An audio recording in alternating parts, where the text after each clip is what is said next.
Jacqueline அவர்களோட வீட்டுக்கு முன்னாடி ஏராளமான பொதுமக்கள் குவிஞ்சிருக்காங்க அப்படின்னும், அதை பார்த்து ஜாக்லின் பயங்கரமா ஷாக் ஆகியிருக்காங்க அப்படிங்கிற தகவல் தான் சமீபத்தில் கிடைச்சிருக்கு. என்ன நடந்திருக்கு அப்படிங்கிறது தான் இந்த ஒரு வீடியோவில் நம்ம பார்க்க போகிறோம். பிக் பாஸ் சீசன் 8ல ஒன் ஆஃப் த டாப் 5 இருக்க வேண்டிய ஜாக்லின் பணப்பெட்டி எடுக்க போய் நேற்று எலிமினேட் ஆகியிருந்தது எல்லாருக்குமே மிகப்பெரிய ஒரு ஷாக்கிங்காக இருந்துச்சு. அண்ட் ரொம்பவே அழுதுட்டு என்னடா அப்படிங்கிற மாதிரி தான் அவங்க பிக் பாஸ் வீட்டை விட்டு வெளியே வந்திருந்தாங்க. வெளியே வந்திருக்கக்கூடிய ஜாக்லினுக்கு ரசிகர்கள் மத்தியில் மிகப்பெரிய ஒரு ஆதரவு இருக்குது அப்படிங்கிறது வெளியே வந்து அவங்களுக்கு தெரிஞ்சிருந்துச்சு. குறிப்பாக அவங்க வீட்டுக்கு அவங்க காரில் போய் இறங்கின உடனே பார்த்தீங்கன்னா, அங்கே அவ்வளோ ரசிகர்கள் குமிஞ்சிருந்தாங்க. ஏராளமான பொதுமக்கள் குமிஞ்சிருந்தாங்க. அங்கே மேலதாளம் வச்சு, வான வேடிக்கைலாம் வச்சு, அண்ட் இவங்களுக்கு சால்வை போட்டு, மாலை போட்டு மிக பிரம்மாண்டமான முறையில் தான் ஜாக்லினை வெல்கம் பண்ணியிருந்தாங்க. அண்ட் இதற்கு முன்னாடி ஜாக்லினுக்கு இந்த மாதிரியான ஒரு வார்ம் வெல்கம் அப்படிங்கிறது கிடைச்சதே கிடையாது. அந்த அளவுக்கு ரசிகர் பெருமக்கள் எல்லாருமே வந்து அவ்வளோ கரகோஷம் எழுப்பியிருந்தாங்க. அதெல்லாம் தாண்டி எல்லாருமே வந்து பார்த்திங்கன்னா, அவங்க கூட ஃபோட்டோ எடுத்துக்கிறது, அண்ட் அவங்க கூட போயிட்டு ஆட்டோகிராஃப் கேட்குறது அப்படின்னு ஏராளமான விஷயங்கள் பண்ணியிருந்தாங்க.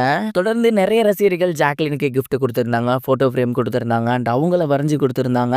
அண்ட் அவங்க கிட்ட போயிட்டு நிறைய பேர் வந்து நீங்கள் ரொம்பவே சூப்பராக விளாண்டீங்க, நீங்கள்லாம் வந்து டாப் 5ல இருக்க வேண்டிய ஆள் அப்படின்னு ஏகப்பட்ட விஷயங்கள் பேசியிருந்தாங்க. இதெல்லாம் பார்த்துட்டு ஜாக்லின் பயங்கரமாக கண் கலங்கி எமோஷனல் ஆகிட்டாங்க. அண்ட் இந்த மாதிரியான ஒரு வெல்கம்மை இதுக்கு முன்னாடி என் லைஃப்பில் நான் பார்த்ததே இல்லை.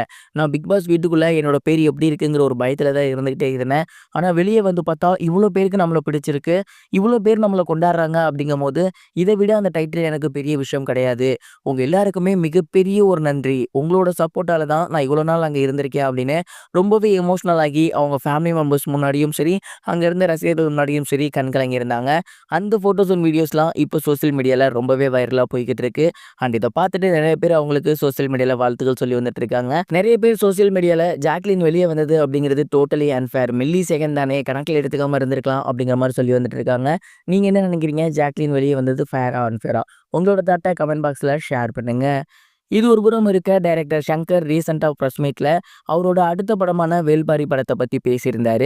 சமீபத்தில் அவர் இயக்கத்தில் வெளிவந்திருந்த கேம் சேஞ்சர் படம் கலவையான விமர்சனங்கள் பெற்றிருந்துச்சு. அதெல்லாம் பார்த்து வந்துட்டு இருக்கேன். இப்போ அதில் நான் என்ன தப்பு பண்ணியிருக்கேன் அப்படிங்கிறத அண்டர்ஸ்டாண்ட் பண்ணிட்டு இருக்கேன். அண்ட் ஒரு சிலரை என்ன பண்ணாலும் திருப்திப்படுத்த முடியாது. இப்போ என்னோட கான்சன்ட்ரேஷன் ஃபுல்லாகவே இந்தியன் 3 தான் இருக்குது. அடுத்த 3 மாதத்தில் இந்தியன் 3 படத்துக்கான ஓக்கலை முடிச்சுட்டு அண்ட் அந்த படத்தை நல்லபடியாக தேட்டரில் ரிலீஸ் பண்ணணும். இந்தியன் 3ல் ஒரு சில ஷூட்டிங் பாக்கி இருக்குது. அதை முடிச்ச கையோடையே நான் அடுத்து பண்ண போகிறது என்னோட ட்ரீம் ப்ராஜெக்டான வேல்பாரி தான்.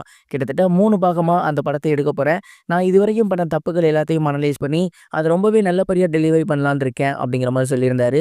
அண்ட் ரசிகர்களும் அதே தான் எதிர்பார்த்துட்டு இருக்காங்க. ப்ரைட் ஆஃப் இந்தியன் சினிமா அப்படின்னு இருந்த இவர் இன்னைக்கு ஒரு 2 படங்கள் சர்க்கிள் கொடுக்கும். ரசிகர்கள் எல்லாமே மிகப்பெரிய அளவில் தோண்டு போயிருக்காங்க. சங்கருமே தோண்டு தான் போயிருக்காரு. இதுலேருந்து ஒரு மேசிவ் கம்பேக் கொடுத்து மீண்டும் மிகப்பெரிய வெற்றி படங்களை கொடுக்க கனெக்டிங் சேனல் சார்பாக வாழ்த்துக்கள் சொல்லிடலாம். இது வரைக்கும் கனெக்டிங் டிவிக்கு சப்ஸ்கிரைப் பண்ணனா மறக்காமல் சப்ஸ்கிரைப் பண்ணிக்கங்க. உடனடி அப்டேட்ஸ் பெறுவதற்கு நோட்டிஃபிகேஷன் பெல்லையும் கிளிக் பண்ணிக்கங்க.